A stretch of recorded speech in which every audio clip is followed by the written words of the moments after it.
So we found a couple clues of what we can expect for Android M.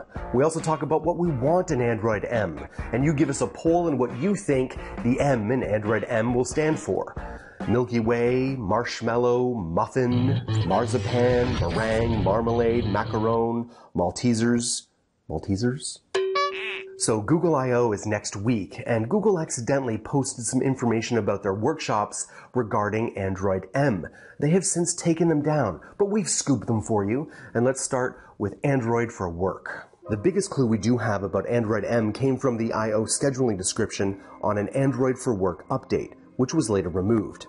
It started with the line, Android M is bringing the power of Android to all kinds of workplaces. It's possible Android M will offer more options for configuration and control in IT departments. Perhaps employee tracking will figure in there. Android devices are already flooding into workspaces as part of the bring your own device to work trend, and they are generally cheaper than alternatives. Android M can make moves to capitalize on this trend. It certainly looks like they will beef up security credentials. We may see improvements in the smart lock feature and more user authentication techniques designed to make it easier to maintain security based on Android devices. And for those of us who insist on texting while driving, we expect to see more voice controls. There is a chance that voice controls are going to be rolled out across the platform.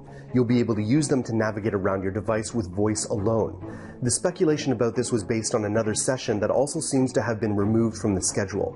From the sounds of it, this could be focused on improving the Android Auto experience, but we really can't say for sure at this point. Now let's talk about what we really want to see. I know it's a first world problem, but let's talk unified notifications. Android users with multiple devices will be familiar with this issue. You get the same notification on your smartwatch, your smartphone, and your tablet, and you have to dismiss that notification on all three. Obviously, you only need to see the notification once. Why can't Android work out which device to alert, or at least dismiss the notification on all devices once you've dismissed it on one? We're hoping to see some proper synchronization on notifications in Android M. Not everyone loves the notification system, but Google has been trying to improve it, most recently with priority options. A single hub for unified messaging from all your different email and messaging accounts is something we've seen people asking for repeatedly. Maybe by adding expand and reply options for everything that comes into your notification shade. This existing system may become exactly that. Now, I'm not personally a fan of this, but a lot of you are looking for split screen and floating apps. It's been almost a year now since we suggested split screen should come back to stock Android. As screens get bigger, it makes sense to be able to open a couple of apps at once. It's especially handy on a tablet. Manufacturers have led the way with split screen options and floating apps. It's about time Google baked it into the platform. The problem with split screens and floating apps is that it can become cluttered and ugly very quickly. How can the user designer make it in such a way that that doesn't happen? I'd be interested if they could do that. Now allow me to dream for just a moment. I can dream, can I? This is just my personal take. I'm deviating from the article a little bit, but what I'm looking for is a truly unified media hub. Now I know there's a little bit of this, but I'm talking about a place where all my podcasts, audiobooks, videos, all my media can be in one hub that syncs across multiple devices. Because I spend an inordinate amount of time deleting and adding content from one device because I started it on my phone and now I'm finishing on my tablet or my computer and stuff like that. Like, it's crazy you spend amount of time adding stuff like this, especially because storage space is so limited. You should be able to automatically delete and remove things across multiple devices. That's what I'm dreaming for. What about you? What are you dreaming for?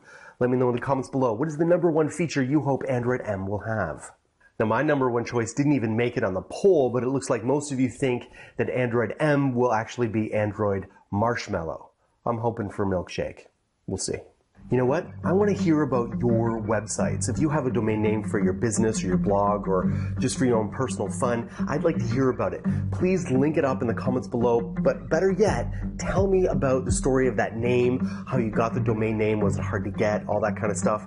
And for the people with the best story, I will feature it here in this segment and give you a little plug. But tell me how you chose that name. Was it hard to get the .com? I'd love to hear about it. Why? Because no domain name extension tells your your story with the same level of trust as a .com or .net domain name. .com and .net domain name extensions inject credibility into your online presence. And who doesn't want more credibility? You can save 15% on domain name and web hostings when you use our coupon code ANDROID at domain.com checkout. Don't forget, 15% off when you use our coupon code ANDROID. When you think domain names, think